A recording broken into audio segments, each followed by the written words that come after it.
ग्राम सभा की बैठक हो रही है और हम समझते हैं कि ज्यादातर ग्राम सभा के अध्यक्ष लोग आज यहाँ पर आए हैं।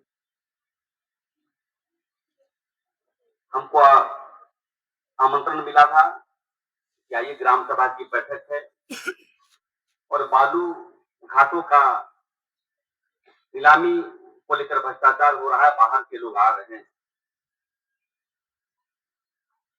तो सबसे पहले जब हम ग्राम सभा की बात करते हैं, आदिवासियत की बात करते हैं, मुंडा सोसाइटी की बात करते हैं, जब हम ग्राम सभा की बात करेंगे तो यहाँ जो भी गांव में रहते हैं तो सभी की बात को करना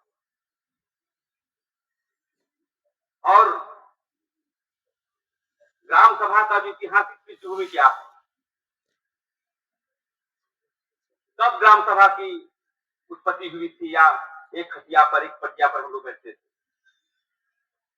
आदिकाल से ही जो हम आदिवासियों की जो स्वशासन में जब हमारी उत्पत्ति हुई, जब हम लोग अग्रणी भाषा भाषी जानने वाले लोग, हम लोग जब मोहनजोदड़ो में थे, जो आजकल पाकिस्तान के बगल में अफगानिस्तान कहा जाता है, वहां से हम लोग आए। चुटिया मुंडा, मदरा मुंडा, इतना ऐतिहासिक पृष्ठभूमि को हम नहीं जाना चाहते हैं। और उसके बाद मुगल काल हो चाहे हमारा चाणक्य के समय में ही ग्राम सभा हुआ करती, लेकिन सबसे ज्यादा यदि ग्राम सभा और ग्राम में बैठक किया है वो आदिवासी समाज के लोग किया है। हम लोग अपना रांची से लेकर के जितने भी हिंदुस्तान में जहां जहां हमारे लोग पाए जाते थे, जंगल को काटने के बाद कोटकर जमीन बनाए और जमीन बनाने के बाद CNT एक्ट के दायरे में आया, संविधान के दायरे में आया और उसके बाद जो है देश में अंग्रेजी हुकूमत के बाद बिरसा मुंडा ने उसको आजादी दिलवाया, सिद्धू कानून ने दिलवाया, अनेक योद्धाओं ने दिलवाया। दिलाने के बाद प्रजातंत्र आता हमारे राज्य में, हमारे देश लोकतंत्र, मतलब जनता का राज। जनता का राज बनने के बाद हम समझते हैं विभिन्न राजनीतिक पार्टियां आई, कांग्रेस पार्टी, समाजवादी पार्टी, चलते चलते चलते चलते जब हमारा 1990 के आसपास, 85 के आसपास, उसके बाद जब राजीव गांधी जी का उत्पत्ति होती है, इंदिरा गांधी की मृत्यु होती है और जब वो दौरा में चले जाते हैं हमारे राजीव गांधी जी, छत्तीसगढ़ के क्षेत्र में, पहले मध्य प्रदेश था, जब दौरा कर रहे थे तो उसी समय देखा कि एक महुआ के पेड़ के नीचे एक महिला, जो आदिवासी महिला थी, वो दूध पिला रही थी और गंदे गंदे कपड़ा पहनी थी। तो उन्होंने कहा था कि मैं दिल्ली में मैं 100 रुपया भेजता हूं तो 10 रुपया कैसे पहुंचता है। उसी समय उनके विचार में संकल्प आया कि ग्राम सभा का अधिकार करने के लिए हम पेशा कानून बनाएंगे।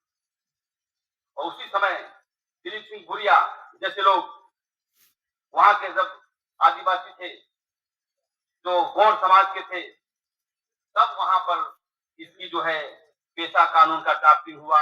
ब्रिटिश शर्मा जी हुए, उस समय पत्थरगढ़ी हुआ करते थे, उस समय बंदी उराव भी सहयोगी के तौर पर थे, अनेक लोग थे और पेशा कानून बना। अब पेशा कानून के बनने के बाद हमारा ग्राम सभा का अधिकार बनते बनते आज हम लगता है कि पेशा कानून बना 1996 में और आज 2025 है, आज तक हम लोग इसके अधिकार के लिए बैठते आ रहे हैं। किसकी गलती है हम लोग का? आज पेशा कानून लागू नहीं है, ग्राम सभा की बात करते हैं, ग्राम सभा के अधिकार पर बात करते हैं, बालू के अधिकार की बात करते हैं।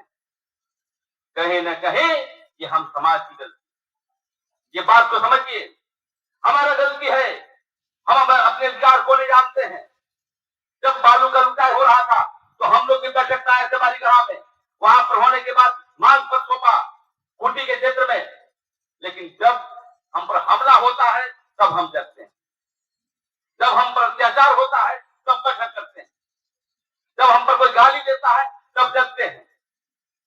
कहना चाहता हूं साथियों, दुनिया में यदि सबसे बड़ा मानव है, मानव सभ्यता है, विकास के पैमाने आगे बढ़ाता है, वो आदिवासी समाज।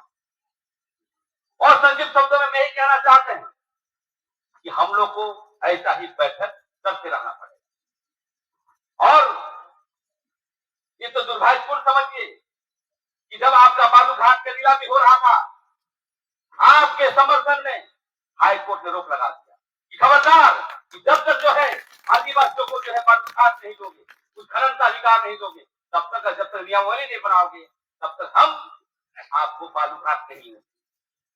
तो हमको भी हाई कोर्ट को धन्यवाद देना चाहिए, लेकिन हाई कोर्ट का समर्थन के लिए आपको जनता की आवाज बनना।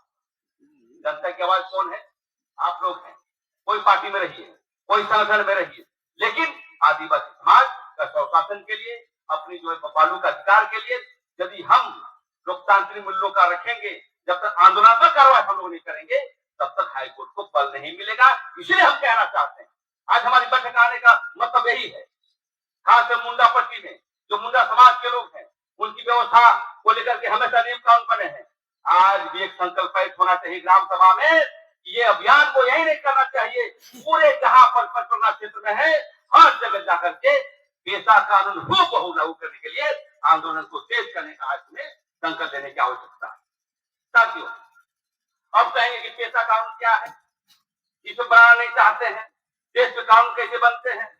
जब राजीव गांधी, जब दिलीप सिंह जब अध्यक्ष थे, तो ये बनाए एक बनाए संविधान आदिवासियों के लिए, जो पेशा कानून कही जाती है। इसमें 23 अधिकार दिया गया, लेकिन कोई भी दिल्ली से कानून बनता है तो हर राज्य में उसका नियमावली बनता है। ऐसा नहीं कि ये कानून बना दिया, संविधान को लागू हो गया, वैसा नियम नहीं होता है। क्योंकि इसमें जो लिखी हुई बातें हैं, इसमें लिखी हुई बातें हैं कि देश में खाली झारखंड में तो आदिवासी नहीं रहते हैं, आपको राजस्थान में रहते हैं, आपको मध्य प्रदेश में रहते हैं, गोरी धर्म के लोग रहते हैं, भीली लोग रहते हैं, मतलब आज तो 81 जनजाति है, हम लोग यहाँ पर 33% हैं। तो ये जब संविधान बना तो हर राज्य को जब होता है तो राज्य को नियम कानून बनाना पड़ता है अलग से। सीएनजी एक्ट बना देश में तो लागू करना पड़ा राज्य को, तो उसी प्रकार से नियमावली राज्य सरकार ने इस तरह का बनाया है। ये नियम है जो आपकी बात को लड़ रहे हैं, इस पर नियम कानून लागू नहीं हुआ है।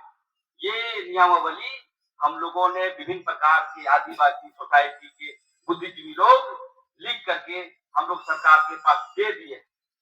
देने के बाद आपका जो हुआ सरकार कहना नहीं चाहिए, बार बार हम लोगों ने दबाव डाला कि आप ग्राम सभा शक्ति को मजबूत करिए, बालू की घाट का नीलामी गांव में होना चाहिए, और जमीन का जो समस्या का समाधान भी ग्राम प्रधान में होना चाहिए। यहाँ के फैसले के बाद भी आप ऊपर जा सकते हैं। वन अधिकार का कानून लागू होना चाहिए। कोई पुलिस का दमन भी करता है गिरफ्तार करने के लिए, तो आपको ग्राम सभा से पुष्टि करनी चाहिए। और इसे 23 अधिकार को हम लोगों ने बार बार, यहाँ के हेमंत सोरेन सरकार को हम लोग बार बार दिए, लेकिन कोई बात नहीं मानता। आपने जितवाया है, राजनीतिक बात नहीं करनी चाहिए, लेकिन हमारे समाज के लोग भी यदि सत्ता में आते हैं, हम आदिवासी समाज की समस्या का समाधान नहीं करते। आपको चिंतन करना होगा साथियों, इस देश में संविधान बीच में भी महाराज गोम के जयपाल मुंडा थे, उसमें पावर नहीं दी गई थी। इसके बावजूद पार्टी बना करके अपने आदिवासी अधिकार के लड़ते रहे, काफी गुलाम लड़ते रहे, बड़े बड़े नेता लड़ते रहे। लेकिन जब से जो है यहाँ की सरकारें आई है, बार बार जन दबाव करते हैं तो करती नहीं। ये तो हाईकोर्ट से धन्यवाद देना चाहते हैं, खबरदार कि तुम जो है ग्राम सभा की शक्ति बहाल करो, तब बालू उठाना। अरबों रुपये का खेला हो रहा है। हम एक सरकार को, हेमंत सरकार को भाई मानते हैं, और कई हजार करोड़ लेकर के जो है यहाँ पर जो है नियमावली बनाना नहीं चाहता है। पेशा कानून लागू करेंगे तो हम लोग बालू खाएंगे, क्या बोलता है। और इसलिए मैं कहना चाहता हूँ, ये बात हमारा गांव में नहीं जानता है, गांव कस्बों में नहीं जानता है कौन हमारा दुश्मन है, कौन हमारा दोस्त है, कौन हमारा बालू का अधिकार ले जा रहा है, कौन जमीन लूट के रोक रहा है, कौन। ये कहीं ना कहीं हमारा सरकार तो है, लेकिन आगे पीछे जो बैठे हुए पूंजीपति के लोग, बिहार, यूपी, जहां के पंजाब के लोग पूरे लग करके जो है आदिवासियों की जमीन को छीनना चाहता है, हमारे अधिकार को छीनना चाहता है। इसलिए